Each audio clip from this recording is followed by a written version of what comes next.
All right, our first show. Coley, what's going on, man? Good morning. How are you? Good morning. I was on time. That's what I Yeah. am. How about you? Whose show is this?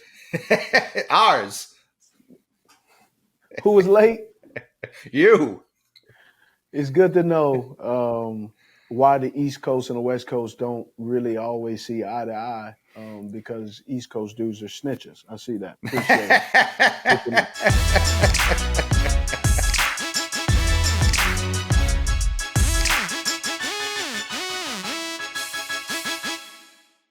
All right.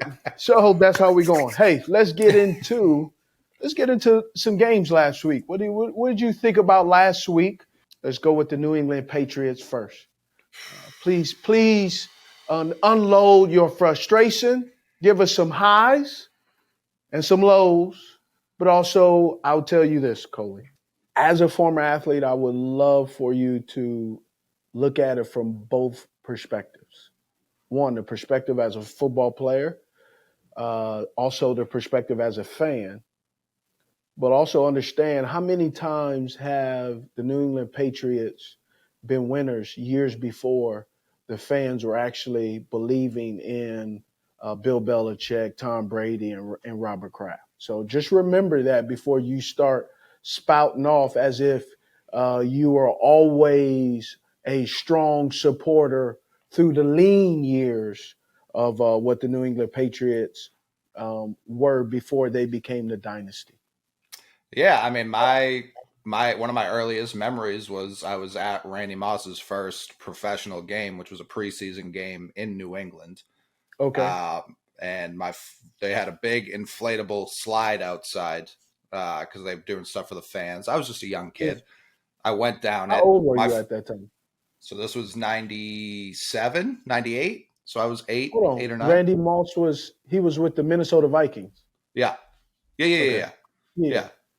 Yeah. So I was eight, probably around eight. So I went You were down the probably big. I think you were a big eight too. You weren't like I, me, a small eight. You were a big eight. I, Honestly, we were probably the same size. Me at eight, you right now. Probably the same weight, just no muscle definition. But other than that, and then my father came down the slide after me, for sure dislocated my shoulder. I was just landed right on top of me. But I listen, I smiled through the pain. I was excited. Randy Moss immediately caught like an 80-yard bomb, as he's one to do. So that's how long I can remember being part of this. So it hasn't always been sunshine and rainbows. And right now, we're definitely not in a sunshine and rainbow era. I like the defense. Correct. You want to talk about the highs? I do like the Yeah. defense. I know they What do just you gave like up. about the defense? I mean, I like the front seven a lot. Like the linebackers are a lot faster this year. A lot faster. Last year they were very, very slow and old, which was tough to see because Dante Hightower is one of my favorite players of all time. And it looked like the end of the road for him last year, which was painful for me to watch. So they upgraded there with speed. The whole team looks faster than last year. Like last year when we played Buffalo in the playoffs, the speed difference was jarring. Just the athleticism overall was jarring, that difference.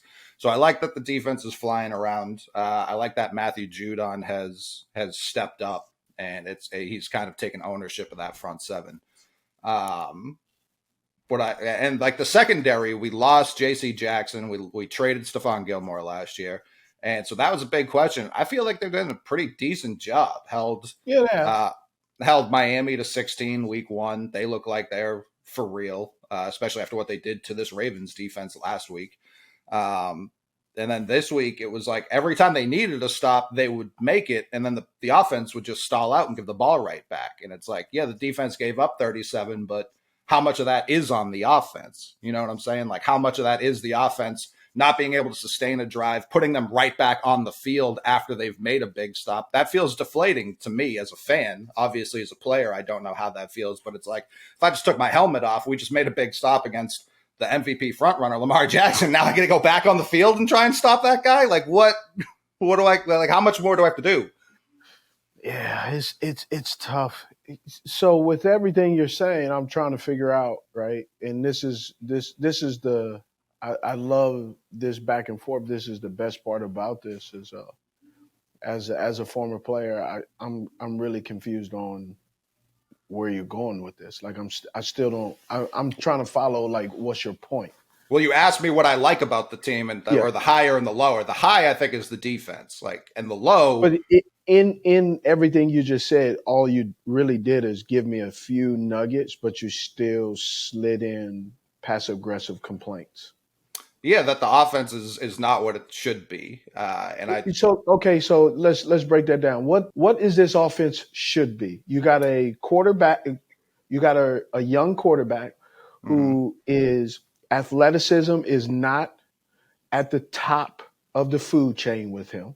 He definitely, what's at the top of the food chain with Mac Jones is processing information. and that's where my problem is. If that's at the top of his food chain, he's doing a not a great job of processing information. He's been stuck on his first read pretty much all year. When it's a play where Devontae Parker's his first read, he's staring him down. I believe all of his interceptions, maybe not that last one when he got hurt, but up until that point, every interception he's thrown this year has been at Devontae Parker because he's staring him down. He's not coming off of him. And the Steelers side, the Dolphins got it on the first drive of the year. So how about the sack? How about the sack fumble where he was hit from behind? Was that Devontae Parker and Mac Jones's fault? Mac didn't look at the like. Well, I've watched that replay a couple times. He didn't check the whole field, but I put that on Trent Brown and the rookie Cole Strange. That was on the offensive line. Communication has See that gotten better each week, but that was against Miami. Week 1, the offensive line was bad. this is where like I'm quietly rolling my eyes Why? because you seem like you just don't it for me you just don't like Mac Jones. Right now, I don't. Right this very second, I don't. It is very apparent that you don't like Mac Jones. When he's so, how should I feel as a fan when it's 3rd and goal? 3 points very much keeps us in the game. We're only down, I believe it's 28-20 at this point. 3 points very much keeps us in a game. Against a team we shouldn't be in a game with still. And it's 3rd and goal, even a sack, still in field goal range. Nick Folk just set the record, most consecutive sub 50-yard field goals in NFL history. Taking a sack isn't a problem here. He backpedals, throws up a 500 ball to 3 Ravens, and once again, Devontae Parker right into Marlon Humphrey's breadbasket. I'm supposed to be like, get him next time, Mac. On that play, Devontae Adams he lost that route. He should have protected the throw. I don't know about. What He threw it sky high. It wasn't even like he wasn't even close to him. Well, what was the route? I don't know the route off the top of my head, but for someone who's been underthrown every other pick, this one being an overthrow 15 yards away was shocking. Man, this is. You think throwing a pop fly into triple coverage is Devontae Parker's fault? No, I'm not saying it's Devontae Parker's fault exactly. I'm just saying, like, I'm talking about the goal line pass. I don't know. I'm talking about the goal line pass that Marlon Humphreys. It's the back of the end zone. Devontae Parker is obviously a big body receiver. Mm-hmm. So you're throwing it up, right? If you go back, he threw him a sideline pass that was 7.4% probability of Devontae Parker catching that pass. Mm-hmm. That was a great Makes throw. the catch. Okay? You're in the back of the end zone. It's your ball or nobody's ball. He throws it up, and he's jousting, fighting with the DB. It's a go route, big boy catch in the back of the end zone. You can't go inside. You have to go outside. Well, that's where it's like that's where I don't know what the route was because watching the replay, Devontae was at the front. I don't have to know what the route is. It's the back of the end zone. The throw is to protect. Sure. Right? No, and I understand that's what the throw historically is. On this one, I don't know that was like I feel like he's getting a little bit more credit here. I'm not trying to give them credit. I'm just trying to understand. Like this is the part as that I'm always intrigued with fans. They want to crown someone running MVP, right, through week 3, front leader for MVP. And Oh then as yeah. soon as some things don't go well, they're ready to take them in the back of the barn like old Yeller and put them to rest. So Well, I'm just always I was interested. talking about Lamar, not Mac as front No, runner. I'm just using what you For sure. said Yeah, because for sure. everybody's saying Lamar is now in the he's the front runner for the MVP, which when I look at his numbers, I'm going, that's crazy. Right? He Right. put up great numbers, unbelievable numbers. And then now all of a sudden, Lamar is a front runner where you still have Jalen Hurts, you still have Josh Allen. I'm not trying to take anything away. I'm just the quarterback play has literally been so it has been remarkable. It's divided in half. You either have good quarterback play or bad quarterback play. This year specifically, it's been like very noticeable. I feel like It's crazy. even 2 years ago, it was like, man, there's a lot of quarterback talent in this league. And now it's like, where did it go? Like it all Yeah. vanished. It just disappeared. Yeah. And I don't care for it. For one, like you talk about this weekend in particular, wasn't a great So let's weekend talk for about football. all right, let's Wasn't talk a about great this weekend for weekend. football. Let's just go down the list. I'll say a few games, and you tell me what your impressions are. Of the Okay, game or the quarterback? just both. Whatever. Okay. It's your world. Okay. It's your world. I'm just living in it. All right. Okay. Cincinnati Bengals 27, New York Jets 12. What was your impression of that game? I don't want to say anything too bad because we know Robert Saleh keeps receipts. I don't want to end up on his receipt list, but the Jets are terrible. I love that Joe Flacco's leading the league in attempts. They're just like, well, you're not here for a long time. You're here to chuck that thing. We don't care about anything else. However, they've used 2 draft picks 2 years in a row and really good running backs. Mm-hmm. Michael Carter right here from Charlotte, down here in yeah. Chapel Hill. And then they got Bryce Hall, I believe, Brees Hall, who's a powerful running back. I mean, really good running back. What do you think of Garrett Wilson, the rookie out of Ohio State, the I receiver? like what he's doing. Listen, he's picking up exactly where he left off when last year. I'm impressed with him. It's interesting with Robert Salas and LaFleur because the LaFleurs are from Sean McVay, Kyle Shanahan, establishing a run. And yet all of these guys who have branched off, they have stopped establishing a run. They start chucking. They have all of these running backs and they stop establishing a run. So I'm really confused on which offense is this going to be. You have a rookie, you have a young, no longer rookie, but you have a young quarterback. Then you have an old quarterback. And yet you're putting all that stress on an offensive line who is rebuilding. You had Mekhi Beckham who's sustained an injury. He's out. And yet you're still ducking it and chucking it.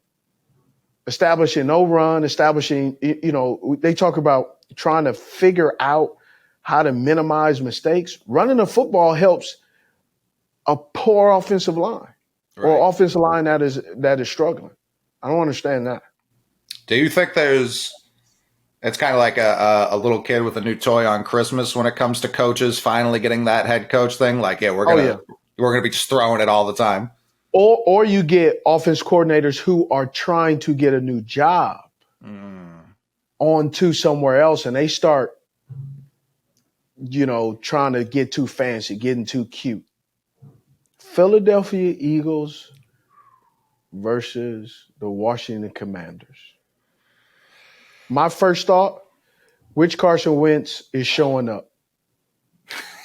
That's everyone's thought. And if people can know, listen, he wouldn't get traded every year if people knew how to rely on Carson Wentz. That's the question with him. Yeah, it's been tough. But Jalen Hurts is someone I hope more Jalen Hurtses keep getting chances like this, and not chances to start necessarily, but chances to grow once they get that chance to start.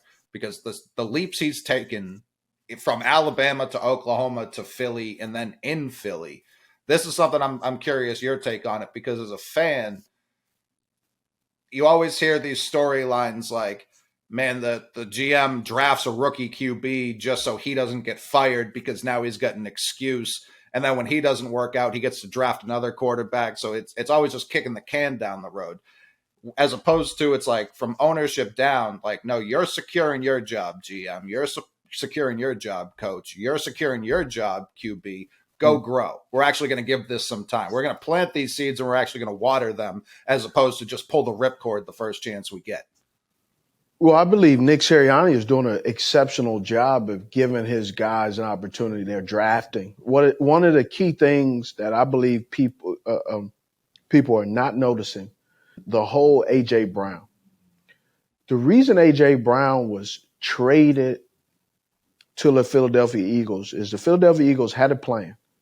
And one of the plans was, right, not allowing the Slim Reaper, Devontae Smith, to be able to have a sophomore slump. He cannot support himself. Not because he is incapable. It just, he's never been at the league level. Mm-hmm.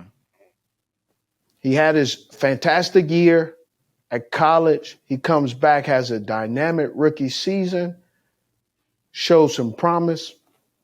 One of the things you can do to hurt a young man in his growing process is not put a better supporting cast around him. And that's what they did. And that's, yes, A.J. Brown is going to get his catches, but now you have two horsemen. You have two horses that can run routes, that can play well.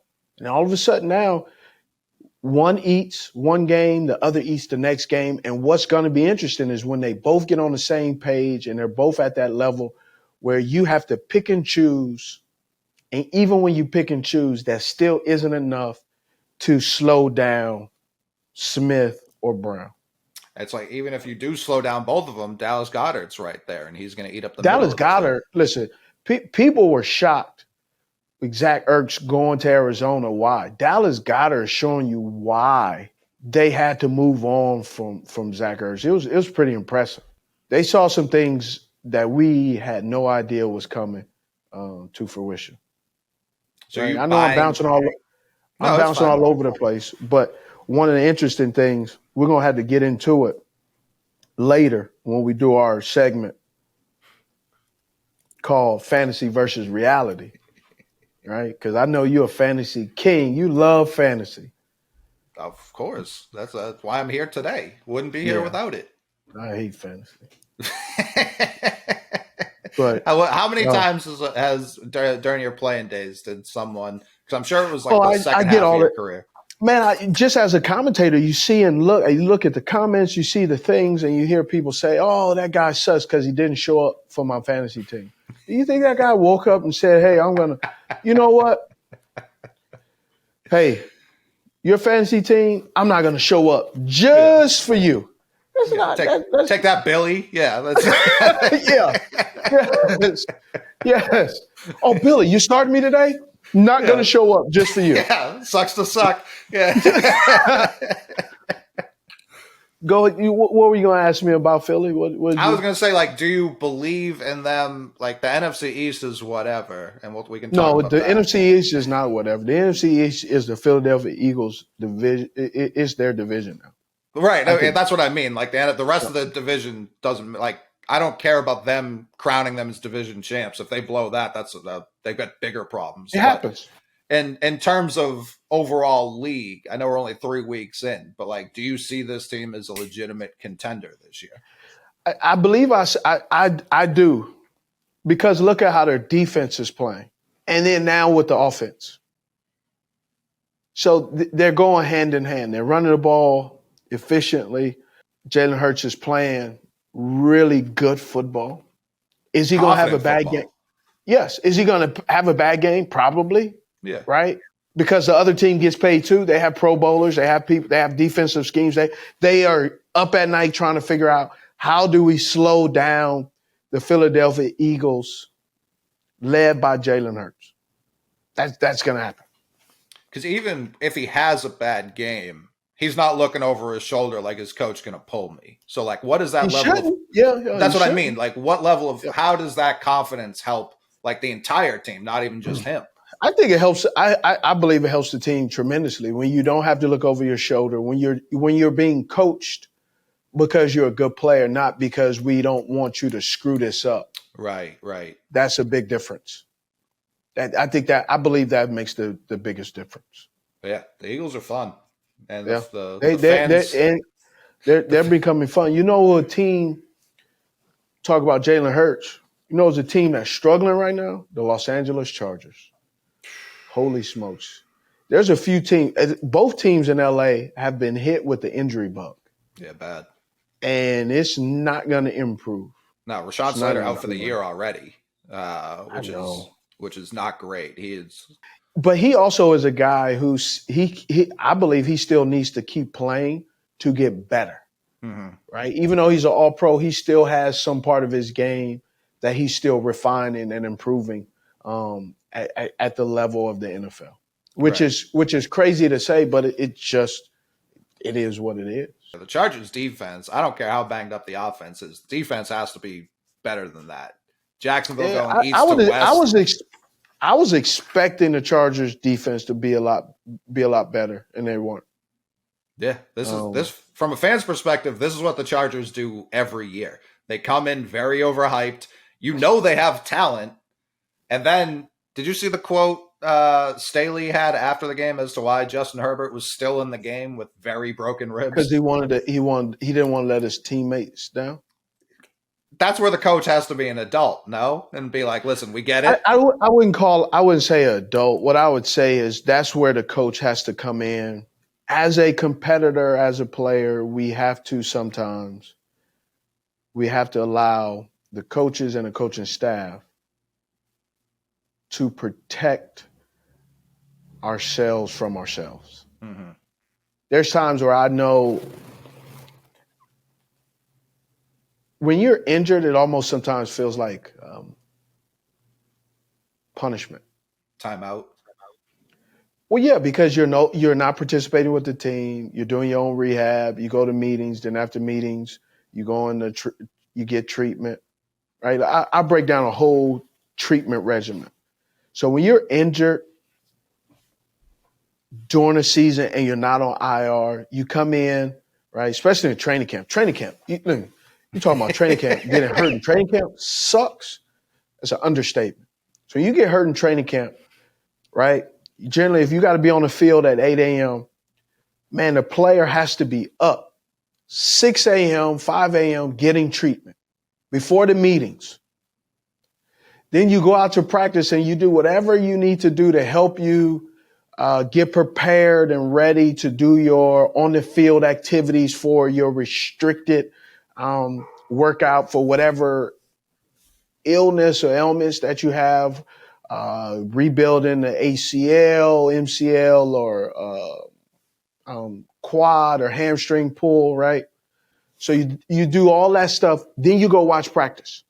Then after practice, you get more treatment. Then you go have lunch. Then you have more treatment after lunch. Then they go back on the field, and then you do some kind of rehab after that. Then you go shower. Then you have, they may give you lunch off. Then you go to meetings. Then after meetings, you do treatment again. That is what you do to get back on the field doing training camp. Right. I remember one time I was so frustrated with the process when I pulled my hamstrings that I literally looked at the trainer. His name was Mark Shermansky. I called him the Shermanator. Right? I looked at Sherm. I looked at him. I said, "You will not break me today, Sherm." Mm-hmm. He goes, "We're on the same team." I said, "Are we?" Because it sure doesn't feel like it. Sherm, you will not break me. You will quit before I quit. And that's how it felt. That's how getting injured feels. You feel like you are like you have leprosy. You're off to the side. You know, coaches may say little things. Man, sure it'd be good to get you back, huh? Right. They just say little things like you woke up and said, "Hey, who wants to get hurt today?" I do. That's not how it works. But that's how you're treated. And so in training, in the regular season, you basically come to work and you're getting treatment in between meetings. Right. Like you go to all these meetings, you are sitting in the meetings, keeping up with the game plan mentally. But while the players are on the field, you're getting rehab. So you go eat lunch, you have no appetite because you haven't done anything. You work out, you're just treated so differently at times. It really feels like punishment. So sometimes you want to just play because you don't want to be treated on the outside if you're injured during the season. But like if you're Herbert's teammate and the game's over, like I know as a competitor the game's never over, but it's obviously over. And the coach pulls him. Are you holding that against Herbert? Are you like, man, I can't play for this guy. He can't play through the pain, or are you more understanding? You don't know. Everybody's tolerance of pain is different. So how can you say I can't play for this guy because I mean that's the part of where you can't question. You don't know to the severity of the guy's injury. Like having a separated rib, cracking ribs. Everybody's different. I've cracked ribs. I've separated this rib right here is separated to where when I go down a water slide, it's still a lump right there, right? Because hold on. Yes. How often are you going down water slides? Man, I'm rich, bro. I go down a lot of water slides. Is that what being rich is? Just constant water slides? No, I'm just saying. I go to places like I used to have a water slide in my backyard. I used to have a pool with a water slide. That's sick. So I respect it. I didn't expect you, for all the examples you're about to give about how frequently your ribs still hurt, I didn't think water slide was going to be the first thing you said, but I respect it.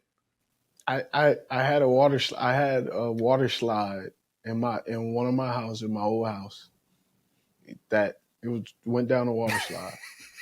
And that's amazing. I remember, I'm like, I just remember it. Sorry. No need to apologize. It just caught me off guard. All right. That's all. He said my rib hurts when my backyard water slide hits me the wrong way. That was great. That was incredible.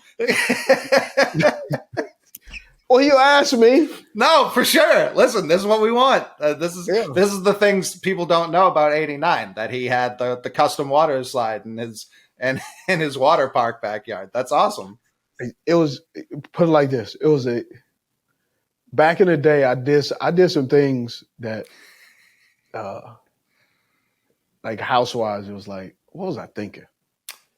Listen, I understand being financially secure and making like correct decisions. Buying a water slide for your house, like if you can do that and clearly you're still okay, like that's awesome. There's no reason to be apologetic about buying a water slide. You asked me anyway. We digress. Well, like I said, I separate a rib until this day. I still can feel it. So it's times I remember having to sleep. Sitting in a chair, laying down was hard to breathe. So sometimes it's all different. You know, last week I was in Cleveland and Pittsburgh, and I was reminded when one of the linebackers for Pittsburgh, when he hit me and broke 3 of my transvertebral process in my back. So on the spine. Can I take a guess at which linebacker this was? It was James Harrison? Timmons? No, it was Timmons. Oh, okay. It was Timmons. Lawrence Timmons. We threw a little screen to their sideline, hit me. I popped up, and pop right back down. I was like, no, this Not is today. not supposed to feel like this. I popped up like, yeah, I'm good. My body said, no, you ain't. You better go sit back down. Disagree. I said, okay. Yeah. So, what do you think about Kansas City and what do you think Kansas City is? I'm maybe starting. I'm not all the way there yet. Maybe starting to see why Bieniemy hasn't gotten that head coaching call yet. If him and Mahomes are getting into arguments about taking points before halftime, and then you got Shady McCoy after the game coming out and being like, that guy does not know what he's doing outside of yelling. Not a great look. Bieniemy? Bieniemy. That's what McCoy. That's what Shady says. I stay out of that. That's what I mean. I don't know. I'm not in the locker room. I don't know 100%. Shady was only there for a brief time. But Mahomes and that was one of those games. Even before it, I was looking at it and I was like, I don't think the Colts are this bad. 0-1-1. That I don't think they're as bad as they're showing. Like, I believe in the defense more than what they had showed the first 2 weeks. Matt Ryan may be cooked. That's fine. He's still probably their best quarterback in a couple years, even a cooked Matt Ryan. The receivers aren't best in the league by any stretch of the imagination. Jonathan Taylor, no one can run the ball anymore. The league-wide, no one can run the ball anymore. Jonathan Taylor's been stalled out all year after running all over the league last year. I just believe teams are adapting. Whatever your strength is that year, if you don't adjust the following year, because you got to understand, for the last 6 months, your whole job, right? What is the whole job for the AFC South? Stop who? Jonathan Taylor. Yeah. They have drafted players to stop other players.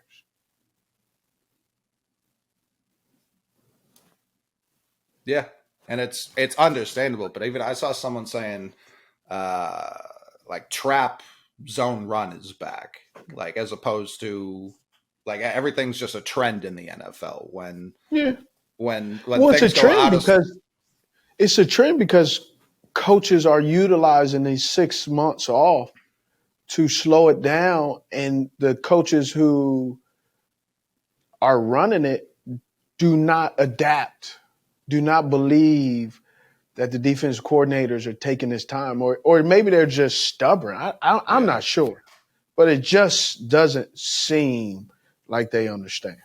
Right? All right, let's jump into this segment I've been looking forward to: fantasy versus reality. Let's jump into CeeDee Lamb.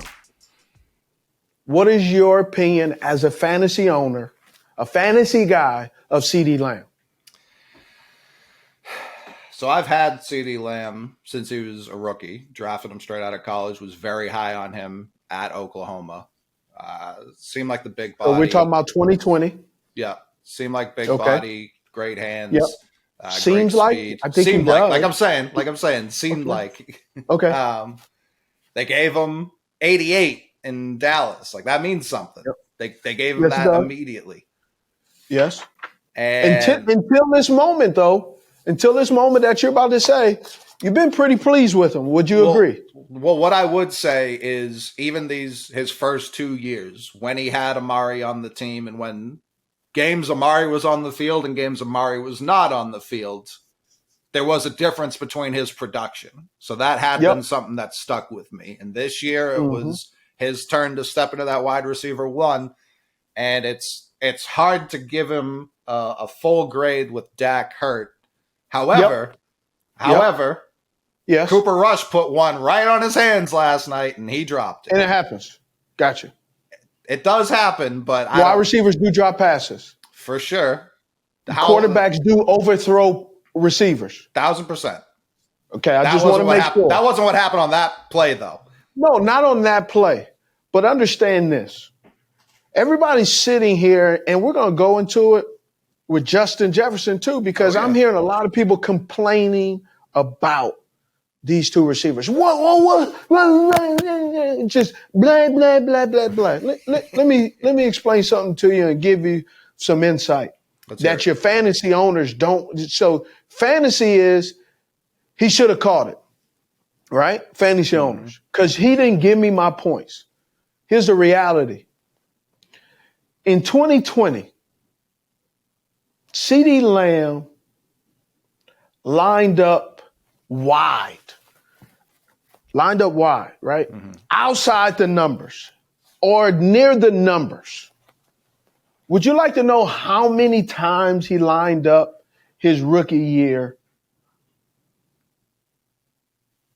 out wide? I would love to know. What do you think it is? Are we talking percentages? Like how often he Yes, did it? we're talking about percentages. I'm going to say 40%. Yeah, stupid. Nope. 6.5%. Oh, okay, yeah, way off. Yes. 6.5%. Okay. 93%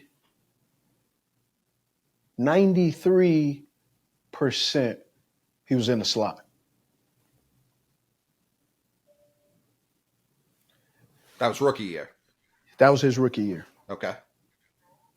Okay? Yeah. 2021, he lined up wide 59%. Okay. Amari Cooper, 72%. No, 71.9, but 72%. Okay?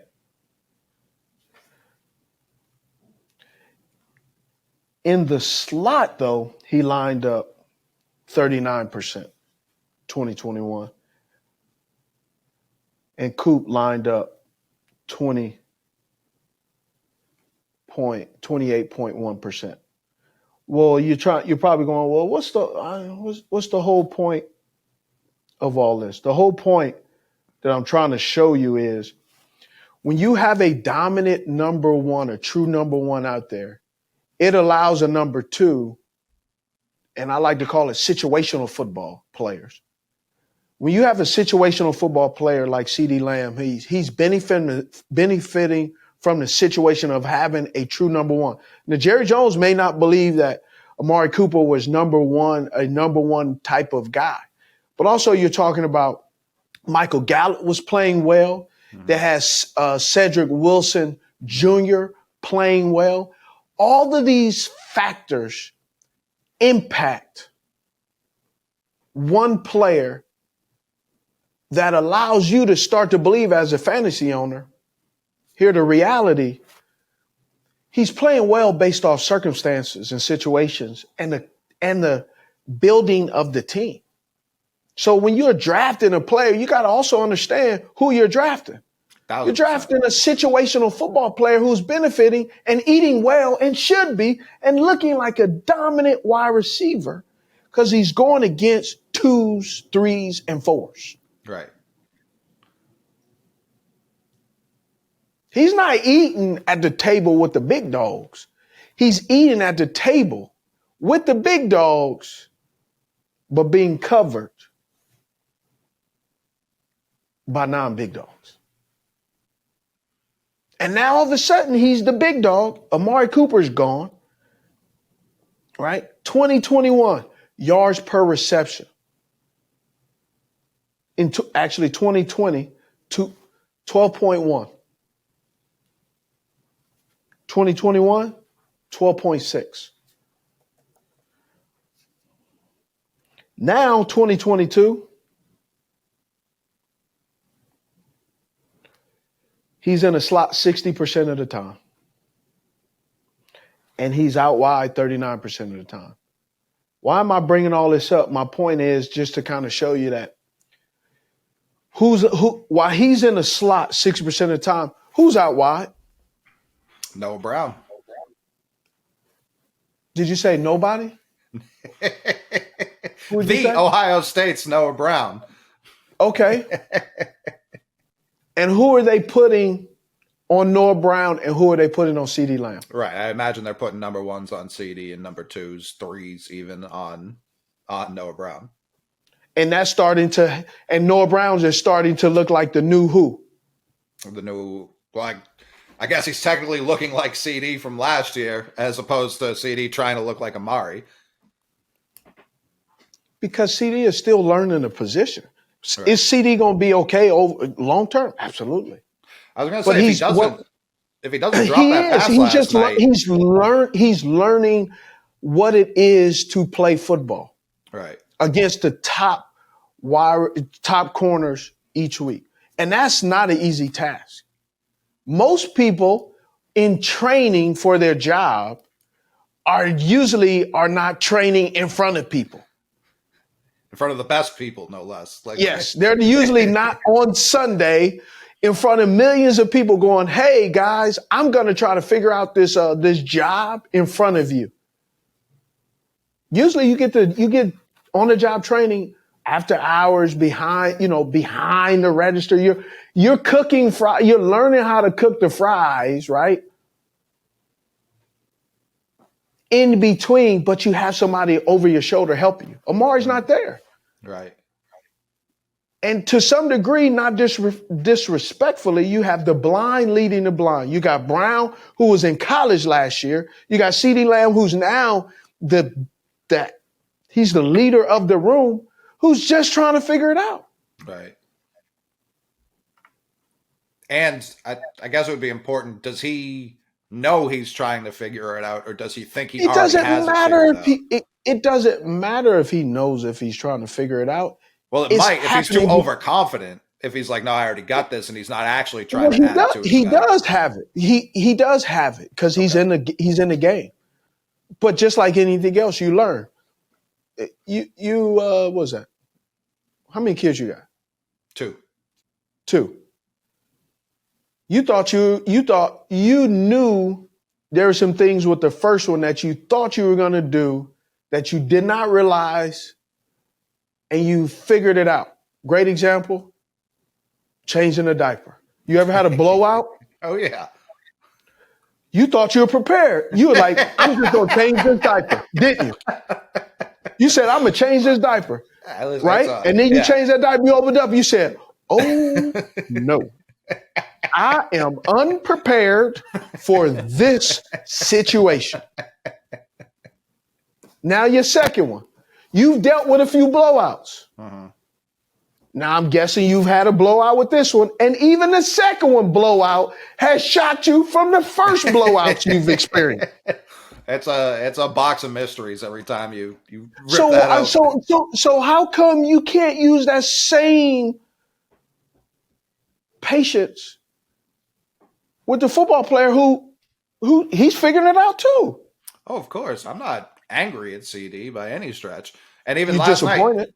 night, I'm disappointed. I was more disappointed Dak got hurt because I do believe CD's got the talent where even if he is still figuring it out, like even if he has a rough day, it's still going to look better than other people's good days. That's where I'm at with CD. So it's like, great job. If I like that. Last night he he put up 8 for 85 and a touchdown, I believe. Yes. And so it's like he has that big drop, which even from a non-fan, it definitely happens. But even if I'm a Cowboys fan, I'm not thrilled. But even if he brings that one in, now you're looking at 9 for $130 and a touchdown, and that's a massive night.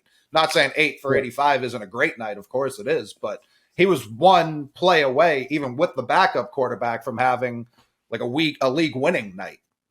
Yep. All right, so I got one. I got one better for you. Let's break down Justin Jefferson. You're not going to believe this. I've got him on the squad too. There's some folks, because we were doing the text, and some people are saying, tell me what you were. You remember you sent me on the text. I think it was YC or it was you. Is this an anomaly, or is this what we need to know about Justin Jefferson moving forward? Is he going to stink this bad? That's not how I said he was an Alcatraz. He was locked up. They got him behind bars. All right. I got some numbers for you, right? So think about this. So there's average depth of target. Game 1, 11.5. He was in the slot 35% of the time, 12 times. He was out wide 61% of the time, 62% of the time, 21 times. Okay? That's game 1 against the Green Bay Packers. Okay? Yep. Now looking at his performance against the Green Bay Packers. Rasul Douglas, 2 targets, 2 receptions, 11 yards, 55, 5.5 yards of reception, had 9 yards of yak. Longest was 11-yard catch, 1 first down. Okay? Mm-hmm. They had him lined up in the slot. This was obviously going against in the slot because he had him lined up against Preston Smith. Okay? 1 catch, 5 yards. Then they had him against Walker, the will linebacker. 1 catch, 22 yards. He's obviously in the slot. Now we go against Eric Stokes. 1 catch, 20 yards. 7 yards of yak. Longest, 22-yard reception. 1 first down. Darnell Savage, going against a free safety, had him in the slot, 2 catches, 85 yards, yard of reception, 42.5, yak, 27 yards, 22, 64 yards, 2 first downs. Adrian Amos, 3 targets, 2 catches, 41 yards, 20.5, yak, 20 yards, 21 yards, 36. Was the long 2 first downs, 2 touchdowns. That was against the Packers. Now, when I go against game 2 against Philly, he went against Slay. Slay's playing well. 22 times. He was out wide for 43%, in the slot 54% of the time, 28 times. Average depth of target, 9.2. Slay is playing really good, outstanding football. Out of his mind. But here's the other thing. What is Adam Thielen doing? Adam Thielen wasn't playing great either. Sometimes you're going to have a bad day in front of everybody. Then week 3 against Detroit, average depth of target. And this is where the football player, the analyst, his average depth per target against Detroit, what do you think it was? So it was 11.5 then, okay? Yeah. Numbers are declining. 9.2. Now here Detroit didn't play well. Guess what it was? I'm guessing it's sub 5. Great. 4.4. Out wide 70% of the time. I can tell you, based off just this information, without even looking at the score, they didn't win. Yeah? They did win, though. Yeah. My point is, looking at this, you're going to, when you have a big game in the first couple of games, the next couple of games, you're almost going to go on a milk cart. You're going to disappear. It's going to be hard for a defensive coordinator to keep his job if you allow the player's best receiver to go cuckoo on you, to act like you've been living under a rock. You cannot allow a guy to go ham week 1 and then week 2 and week 3, week 4. That just doesn't happen. Somebody's going to get fired if that exists. So how come, and I get what you're saying, they're going to key on him. But last year, Cooper Kupp felt like every week was getting the touchdowns, getting 100 yards. And he was. Yeah. And that is, I love what you said.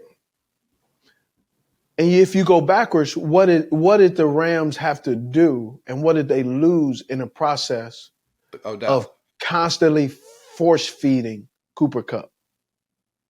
What do you mean? What did Deshaun Jackson do? In Philly? No. You said Cooper Kupp.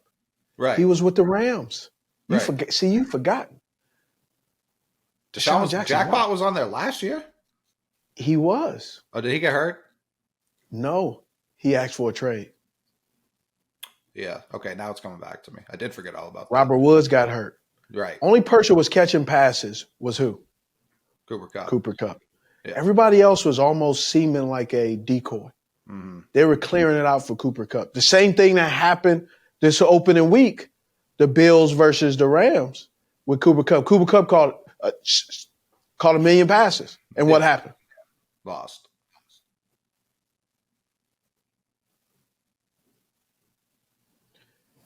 Defense coordinators are not going to allow that to happen. So I go back one more year.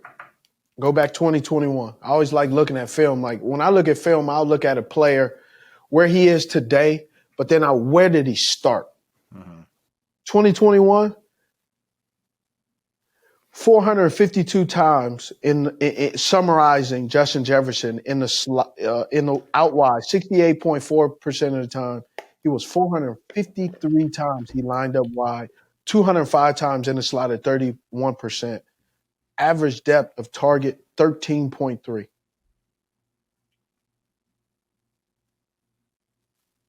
So he's got to understand as fantasy owners, the reality. Fantasy is a data-driven, information, point-based system. But the reality is you got to understand the numbers don't always tell the truth. And you can't draft a guy thinking he's going to put up those same numbers because the X's and O's and the Jimmies and Joes cannot allow you to do that. On paper, every play is a touchdown. Right. These defense coordinators say, man, my kids go to private school. My wife is driving a Mercedes or a minivan, whatever she's driving. That gas does not get in there on its own. You must help me keep it in there. So you got to understand, man, that the part about fantasy football has always lived here. In football is great. It divides to 50%. 50% of the fans, like you, they know exactly what they're talking about football. But there's another 50% of the fans that have no idea other than fantasy football. Right. They have no idea. I've been called a slot wide receiver. Oh, Steve Smith is nothing but a slot wide receiver. I didn't start playing the slot until I was older. Right. You just got to understand, man, and me and you are going to have this conversation every week. Fantasy versus reality. Well, even talking on Justin Jefferson and these defensive coordinators. So it's like week one, they didn't really put Jair Alexander on him for the majority of the game, like we've seen these last 2 weeks with Okudah and Slay. Why is that Green Bay being like, hey, it's week one, we want to see where everyone's at? Is that man, sometimes I don't even know. Sometimes I wish I would know because I'll talk to coordinators, and sometimes they're like, man, I don't know what we were thinking. Feels like a bad answer. They should know what he was thinking. I don't know what he was thinking, right? Let's talk. Look, man, here's one I dislike. All through the broadcast for the Carolina Panthers playing the New Orleans Saints, kept hearing, yeah, man, these quarterbacks and the receivers, they got to get on the same page. Man, that's how you divide a team. You start talking about all these receivers need to get on the same page. Man, there were some passes I saw that were thrown this weekend by a lot of quarterbacks. That receiver ran a 18-yard comeback. He came out of break, beat his DB, and the ball was thrown out of bounds. How does that get on the same page? That's not get on the same page. What that is sometimes the coaches protecting their biggest asset. That can divide a team. Where all of a sudden the coach starts talking about the receivers need to do a better job of catching a ball.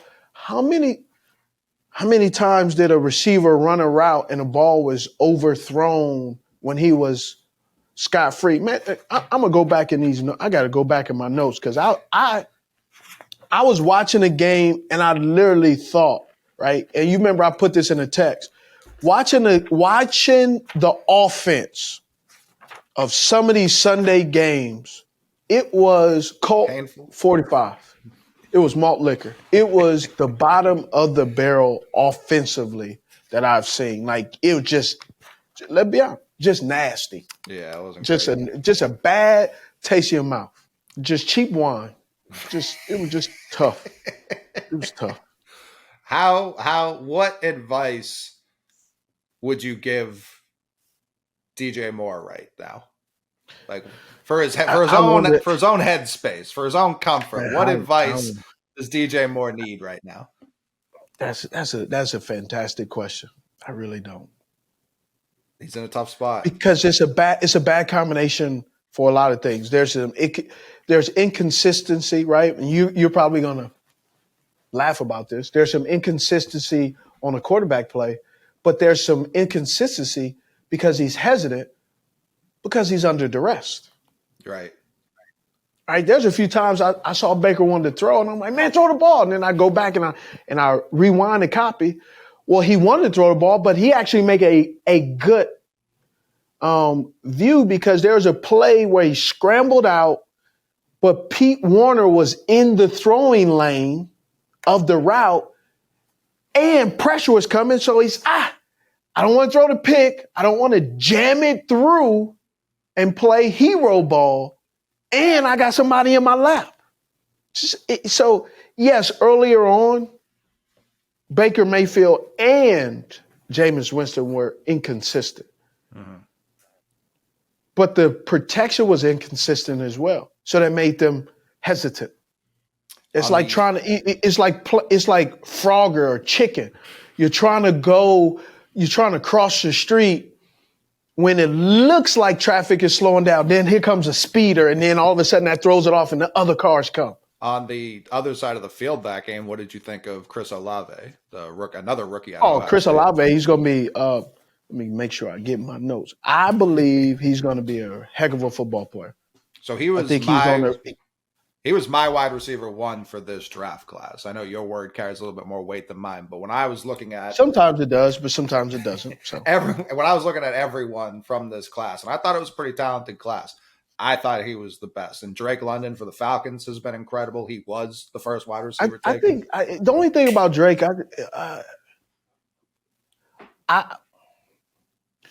currently the way the NFC South is structured, I think Drake London will do really well. I don't believe Drake London can play in the AFC North, if you get what I'm saying.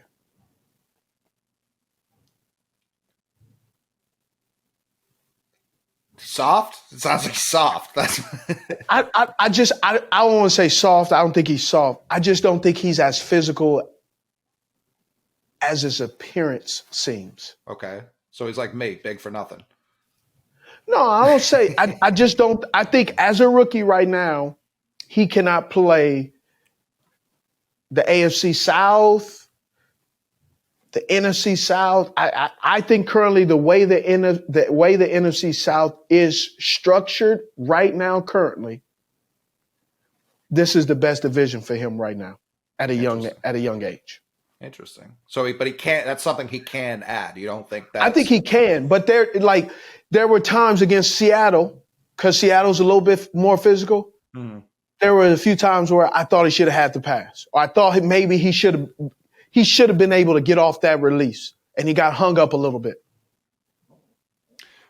He might have been one of the younger guys taken in this draft too. I don't think he was. He is a young guy. I think he's a junior. Yeah, that's what I thought. He's a young guy. So you think toughness is something that can be learned, not necessarily something and I don't want to keep saying toughness, that level of physicality. I think that level of I think it can be learned because I'll give you an example of myself. Back when I played at Utah, we were the Mountain West. We played Air Force. Love our servicemen and women. They are not every single one of them are football players. Agreed. Okay. They'll protect our country, but catching a football, running and blocking is not their expertise. That is not what they're going to school for, right? Facts. Wyoming. Name me, other than Josh Allen, name me someone else from Wyoming. Thank you. I think Theo you answered it. Thank you. Theo Ratliff. Huh? Theo Ratliff. In football, not basketball. I don't even know if you like how the Denver Nuggets. How you like that, huh? Pretty good. It wasn't the SEC. No. So I go to the Shrine game, and I'm lined up against some Texas guys, some Oklahoma, Mississippi State. And, man, the first play, they jammed the snot out of me, right? Because I'm not used to that. I'm used to playing zone coverage. I'm used to free release, find a hole, sit in. And all of a sudden, I was like, whoa. Line back up and was like, all right, I got to figure this out. When you don't, and what I'm trying to say is, if you're a driver and you have your driver's license and you've been driving in Maine, if you've been driving in Kansas City, and then all of a sudden you move to a big city like Times Square, Los Angeles to 4:05 at 3:00 in the afternoon on a Tuesday, it's different. Much. Not saying that you're incapable of being a quality driver, but it's just going to take some time for you to adapt, for you to learn how to be aggressive, hit your horn, I'm getting over here, get out of my way. That you just got to learn it. I'm not saying that he's soft. I'm just saying that he's inexperienced in the physicality of playing in the National Football League, and it's going to take some time. Jamar Chase looked like he couldn't catch a cold butt naked with the flu shot in his system in the preseason, and he comes out and balls after 3 or 4 games. Right. Sticking with the Falcons, this was last week. Arthur Smith, head coach, said that when asked why Kyle Pitts wasn't getting the ball more, he said, this isn't fantasy football. If you're the player, he says that about what's going through your head. Because when I hear that, it sounds like he's saying Kyle Pitts stinks, which is a weird thing to say. Kyle Pitts doesn't stink. Agreed. Mariota is a one-read pony. How about that? I'm not impressed with Mariota. I believe Mariota is there because he allows them to run their offense with some familiarity and for them to continue to build this team. I believe Arthur Smith is a fantastic coach. What he's been able to do with Mariota has been magnificent. But let's be honest, Mariota is okay. Mariota is duct tape. Right? He's just gonna get you past. He's not gonna take you over the hump. There are some things that some of these quarterbacks in the National Football League that are in the bottom half, at some point their deficiencies will rear their head at the wrong moment in the football game. Geno Smith, Marcus Mariota, Mac Jones. There are some, and there's various reasons why. Sometimes they're young. Sometimes they have experienced some things that are going to hurt them. But it's football, man. Football, what I love about football is, at some point, you only can out-scheme so much, and then what somebody has or doesn't have is going to show up in the game. You can get lucky. You can fake it till you can't make it, but at some point, you're going to find yourself realizing on the 405 freeway or in Times Square that you're really not qualified to drive this taxi. Just because you got your little certificate, just because you're in a yellow car with some checkerboards on it, doesn't mean that you're a certified, dynamic taxi driver. Right? So that leads me to this guy. Man, I'm interested to see how long does Tua Tagovailoa play at the pace that he's playing at right now, leading the league 739 yards passing, one read guy. Right? What's interesting is I was watching the passes he's throwing. It seems like to me, I'm like, man, these receivers are catching contested passes. Then I look at the stats. They're the most wide open receiver group in the league. Mike McDaniels is doing a fantastic job.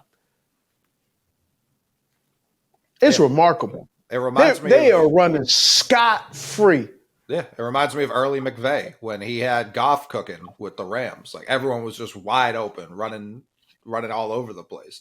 Mm-hmm.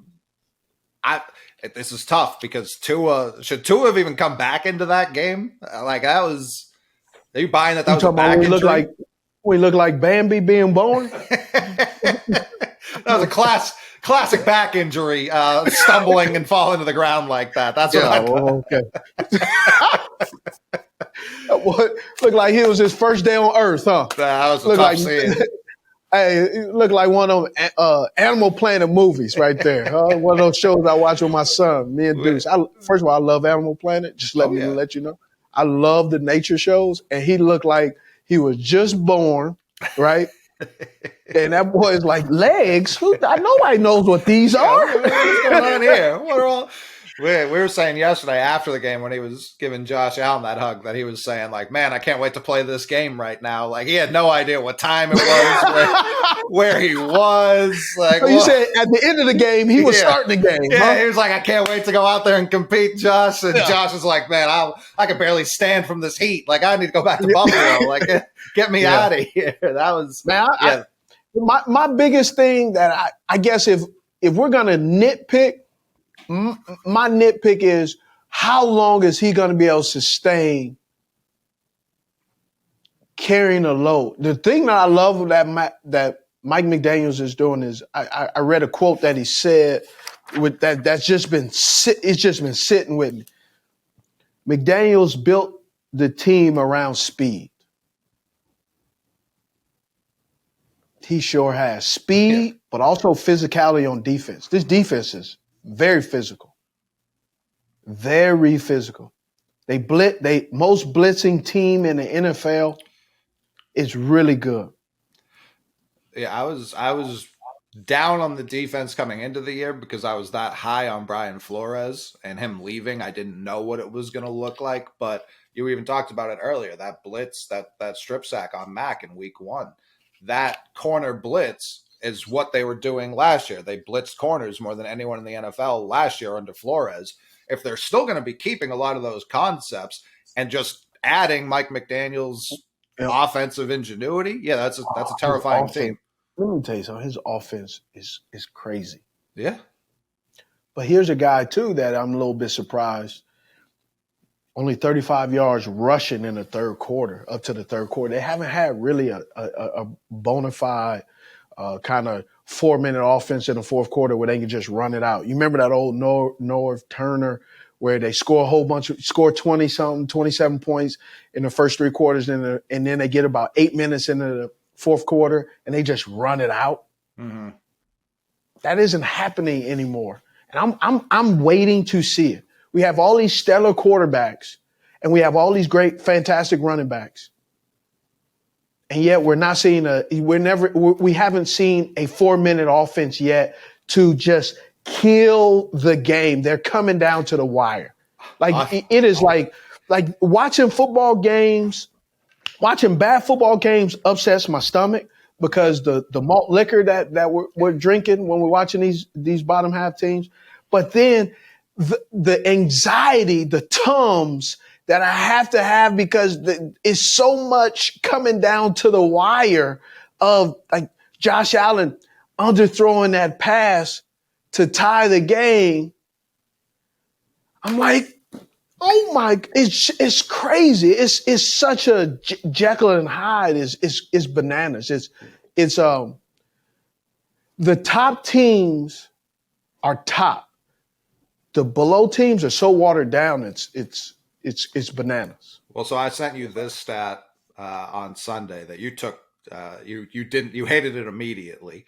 The Bills over the last 2 years, 0-6 in one score. Yeah, there games. you go with that little. Well, yes. I wanted to talk about it on here because you didn't. I wanted how you felt about this because of kind of what you were just saying about the Dolphins. Their inability, it seems like, and you can point to this game, the underthrow. I would say they ran 80 plays that game. They had more than the Bills. They ran more than 90. twice. 90. It's okay. To what I believe, what the Dolphins ran, 35? Like not a lot of plays at all. Get your numbers together, bro. So they ran 3 times as many plays, roughly 3 times as many plays. You're the statistician here. Time of possession for the Buffalo Bills, 40 minutes, 40 seconds. 19-20 for the Dolphins. First downs for the Bills, 31, Dolphins, 15. Total offense. Here's where this is where when you made that statement, I look at as a football player.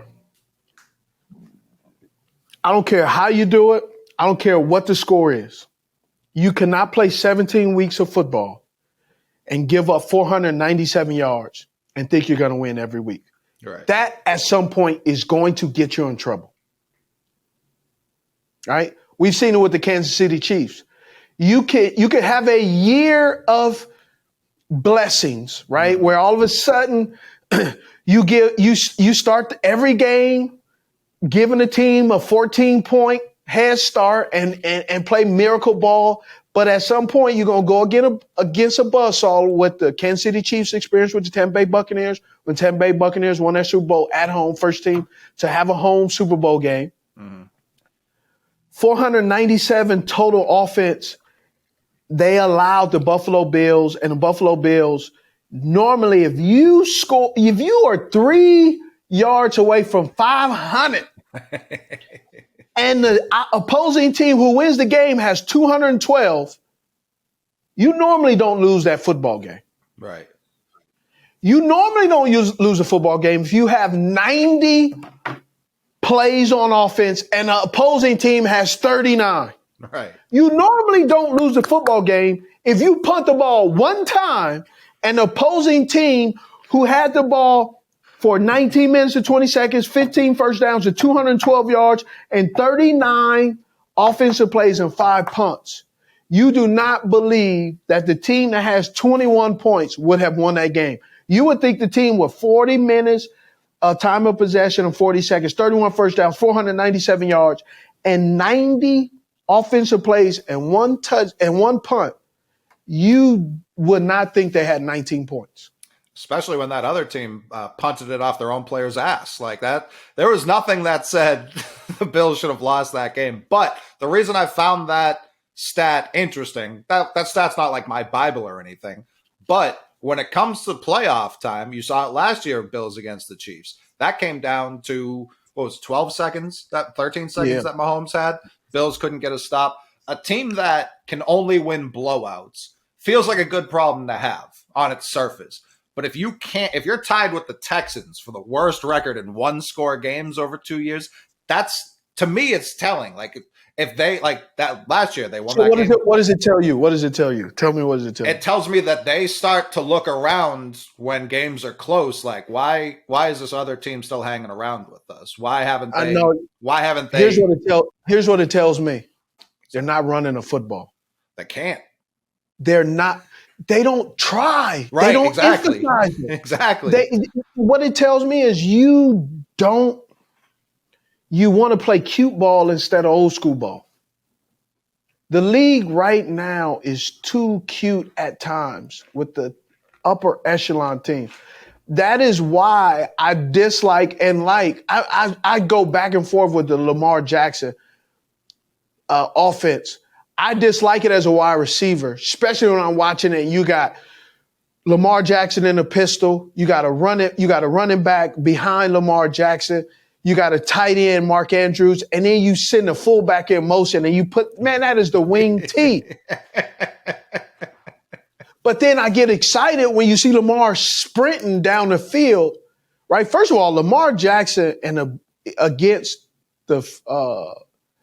Miami Dolphins, when you watch that football game, if you just watch the offensive plays, you would have thought that the game was played on like 0.5, like it was fast forward, just because how fast those guys were moving. It was ridiculous how much speed was on there. You know how many speeding tickets those guys should have got? Right? You should Tyreek Hill revoke his license. He is blowing through the school zone when he's running with the ball in his hands. Like, it was so much speed out there. Rashad Bateman, Waddle, all these guys. It was remarkable. It was just fantastic. It was, as a wide receiver, it was fantastic football.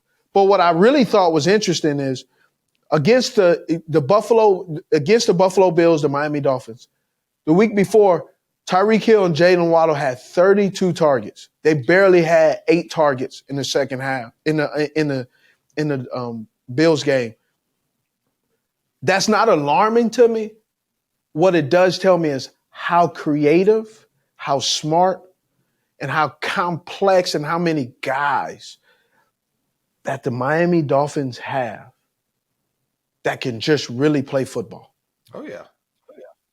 And it was probably tough for Tua to see them with like his brain coming out of his ears in that second. Well, my thing with Tua is what is going to happen when he really has to go to his third and fourth read. He hasn't been pushed to do that yet. He didn't do it very well in college either. That might not be this year problem if it's too. But see, if they keep giving up 497 yards of total offense, at some point, which I'm curious to see, how is Tua? Have we seen Tua now? Have we seen him do a 2-minute drill? So at the end of the first half against the Patriots, kind of. Yeah, kind of. Okay. Right. I'm interested to see how that's going to work out. The last time he was actually required to do it, they put Fitzpatrick in against the Las Vegas Raiders. Right. Because I'm not sure Tua has the comfortability of going off script yet. Has he? Yes. But where he has to sit there and engineer an 80-yard play drive just by standing at the line of scrimmage, reading the defense, and dissecting and confirming where he's going as he snaps the ball, sitting there without looking at his wristband and hearing coach tell him who to go to in the ear. Because there are some passes he threw to some guys, like the one-handed catch that Tyreek Hill had was remarkable. He should have never threw that ball. Right. He did that against the Patriots, too. He threw one up to Tyreek that should have been picked, and Tyreek just mossed a rookie. Like, that's really what it came down to. It was a rookie in coverage. Tyreek knew he could go get it, and that's what it was. But, yeah, he does. Seems like he throws a lot of 50-50 balls that his very talented receivers just happen to go win for him. Yeah. It'll be interesting to see. Mm-hmm. All right, Lisa, what games are you looking forward to this week? I'm interested to see Buffalo and Baltimore. So if this were college, this game would decide the Heisman. You know what I mean? Like they love to give the Heisman out real early in the year. Like extremely early. You should put a head on and call you Lee Corso because that was excellent. They gave RG3 his Heisman after like week 3. They were like, "This is yours. You've earned it." And not to say he didn't earn it. He was balling at Baylor. Oh yeah, he had more touchdowns than incompletions for like 2 months that year at Baylor. Like he was killing it. But yeah, this is a game. These are probably the top 2 right now, and that's no disrespect to. So would you say Lamar Jackson versus Josh Allen is the new Tom Brady versus like Aaron Rodgers, Peyton Manning? I don't want to be just like I still think Mahomes is. I'm not trying to be disrespectful. I'm just asking like the weight of this game. Like when we're talking about because we're always comparing, right? We always want. But is this the new? Is these two guys like the guy? That's where I still have Mahomes at least ahead of Allen. I would put Allen third of those 3. So who's number one? Number 1 would be Mahomes. He's the only one who's won MVP and the Super Bowl. The other all right. So Mahomes. Who's number 2? Lamar. Lamar. Yeah. 3. Josh Allen. 4. I've never. What team does he play for? Like Rodgers hasn't looked great. Brady hasn't looked great. I'm just talking about young guys. I'm not talking about young guys. Yeah, I'd probably young guy. I'd probably put Herbert 4. Okay, all right, and 5. 5. You got Still Kyler. Give me Burrow. Still give me Burrow 5. Burrow. Okay. All right. Because Kyler's great for 8 weeks, and then the other 8 weeks of the season, it's like, where does he go? And I don't know if that's him or if that's right. Exactly. I don't know if that's him and the clause they had to put in his contract, or if that's Kingsbury not actually being a great coach. Like there's a lot of unknowns there still. But it is. Burrow, I'd still put 5. So who wins Buffalo, Baltimore? Give me Baltimore. Give me Buffalo. Okay. Because I'm still concerned about Baltimore's rush. Their front seven is not what they used to be. No, their defense And their back half is struggling. They didn't want to beat the Patriots the other day. Like they tried not to. They tried not to. And if Mac was like, "No, you're going to beat us, I promise you." I think McDonald, right? I know McDonald. I think he should have stayed in college one more year. I think his defense is still underdeveloped. I don't think his defense, they're playing a lot of cover 3, cover 2, and maybe it's because of the corners. I'm not sure. Baltimore's defense scares me based off what I saw, the letdown with the Miami Dolphins. So is there anything where like a team gets a big lead, they take their foot off the gas? Is it impossible to get back on the gas once you've taken it off, like in game? I'm not sure because we've never seen something like this happen. Right. And I think I don't think it's a anomaly. I think it's something that's going to consistently happen. So I'm picking Buffalo only because Baltimore's defense concerns me. And I know because they haven't finished. I know Buffalo this last week, I think they were out 13 starters combined. Yeah, it was tough.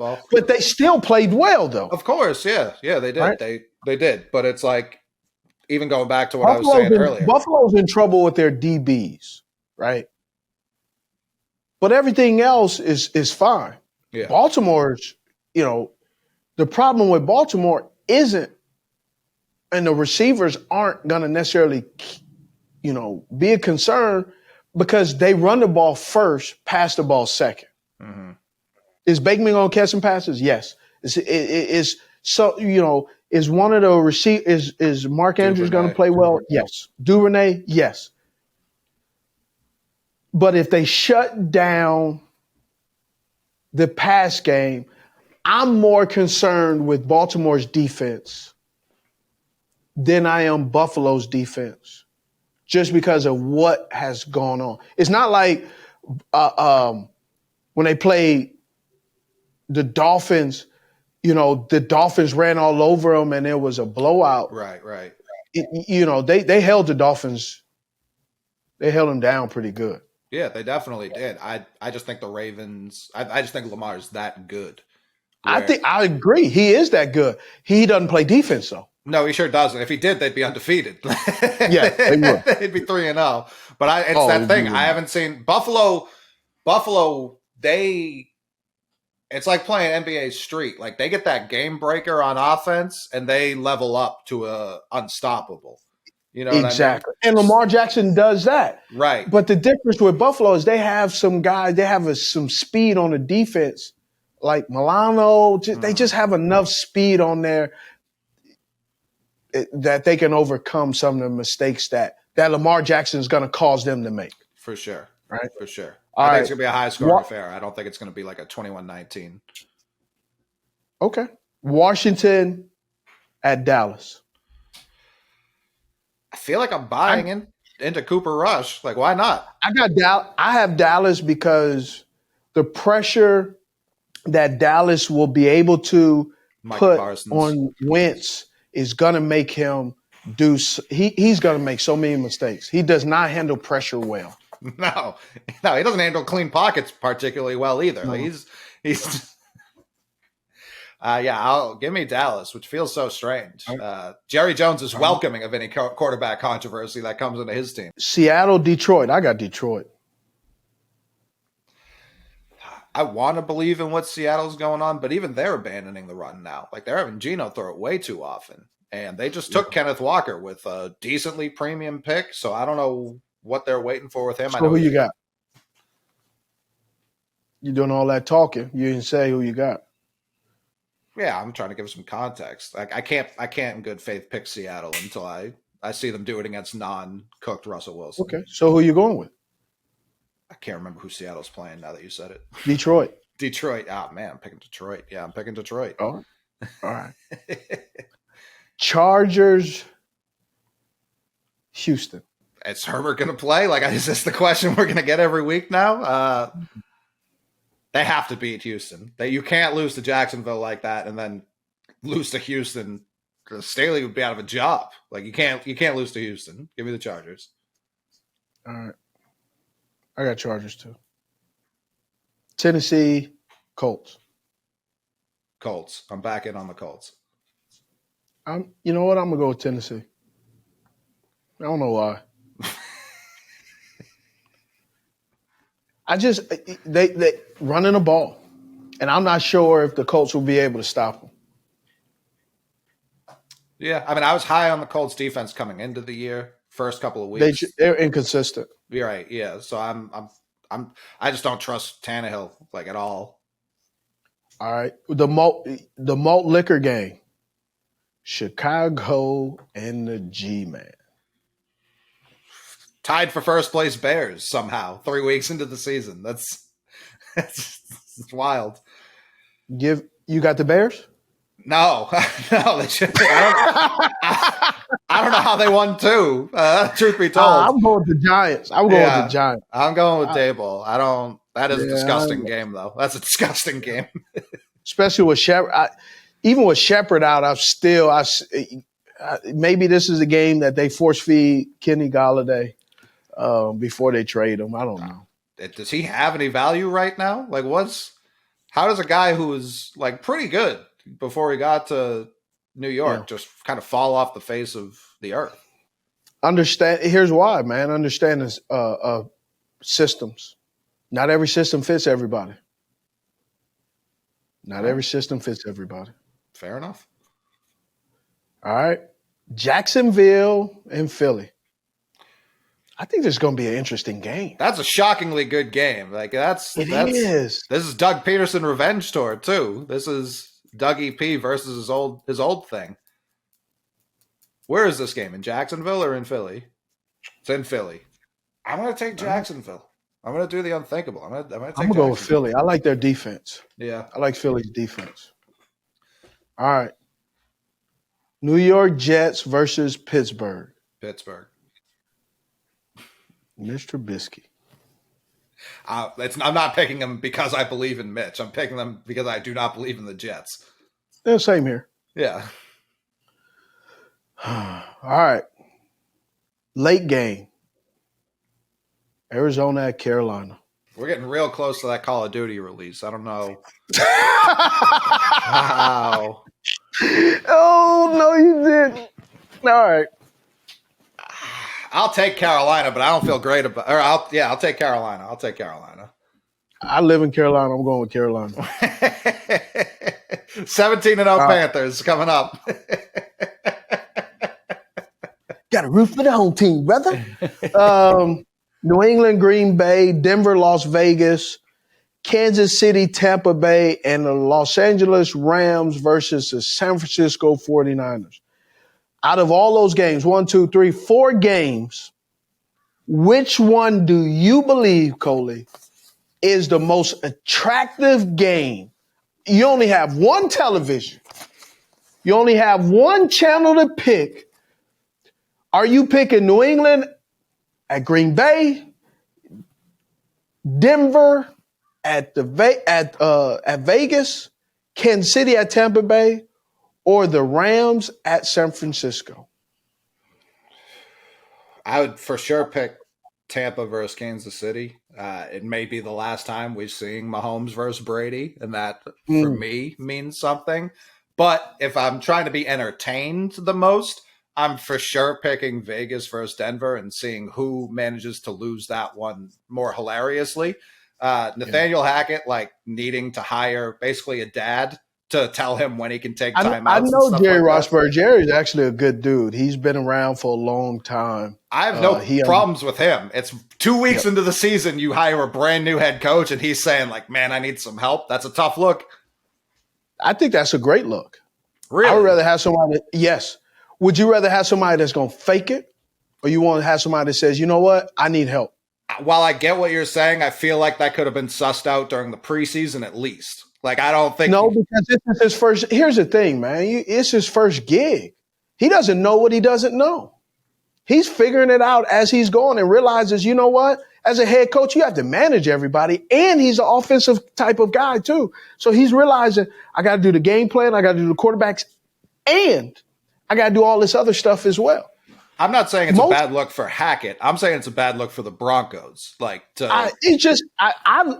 don't have a problem with it. I'd rather have a man stand up and say, I don't know, than have a man out here faking it till I make it at my expense. 1,000%. That's where I don't know what this is where it comes down to. They hired Hackett not really because they believed in him. They thought they were getting Aaron Rodgers. That's where that came in. They thought Hackett was going to lead them to get Rodgers. And so now they have this Hackett-Russell Wilson thing going on, and it's like, did they actually even believe in this coach to begin with? That's where I question Denver. Less so Hackett. Seems like a nice enough guy. Don't have any problems with him. Great dude. I love Hackett. Right. Denver's whole thought process is more what I'm calling into question. Hey, I love a man that's going to sit up there and admit what his deficiencies are versus somebody that's going to act like they know what they're doing at the expense of someone else. 1,000% agree. I agree with that. 1,000%. And I know Rossberg, so I know Rossberg he's a guy that's ultra serious. So you give him that consulting responsibility to give this, and he's going to tell you, hey, that ain't a good look now. So I like it. It's good to have people like that. If he was, this is my question then. If he was available, why was he available then? Well, he was available. He was a special teams coach for many years in Baltimore. He retired. He was doing some other things. Gave him a call. That's why he was doing some consulting on some other stuff as well. Gotcha. So, okay. What game would you have picked out of those four? Kansas City, Tampa Bay. Because of the historical precedent, or because of the other games aren't really that great? I'm a novice, man. I love football, right? I love old school stories. I love the old school look, and I give Tom Brady the best quarterback in the league because he's 45 years old. He's still out there throwing dimes. So for me, I have to go with the old school dude. So I got to go with the old school dude. Can this old man still play with the young men? And the answer is absolutely he can. Mm-hmm. Right? He processes in ways that other people will give their kidney for. He's able to do things in ways that other quarterbacks cannot do. Tom Brady understands confirming where to go with the ball, where some other quarterbacks are discovering where to go at the snap of the ball. So I love Tom Brady and how he's come about it, how he's evolved, how he's changed. He still has that moxie. He's also allowing who he really is to kind of show. You get to see his personality. So I love seeing old school versus new school.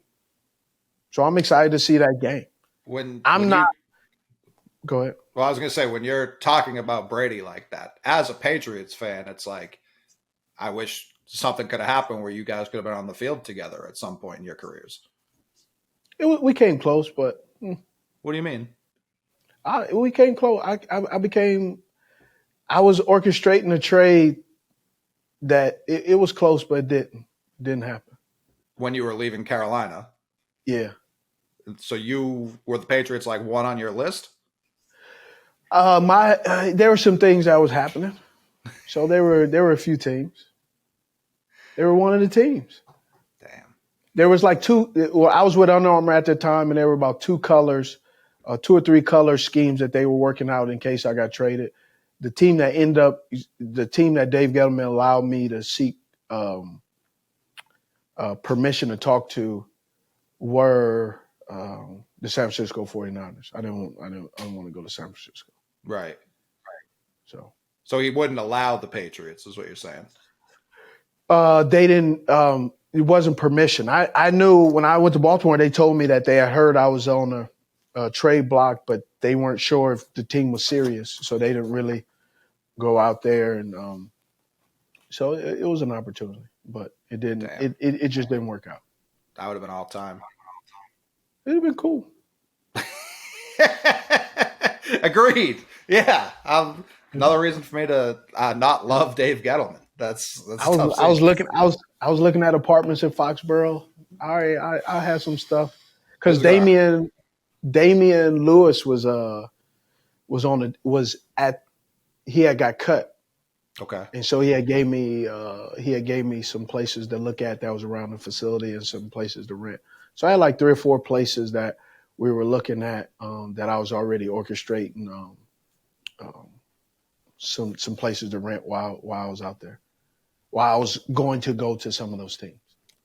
Yeah, this is gonna hurt people. Patriot fans are gonna be hurt by hearing that. But hey, it happens. Yeah, life goes on. Well, for our first show, man, I really enjoyed it. This was awesome. Looking forward to it. Get your fantasy game. Steve. People are gonna be all in on Waterslide Steve.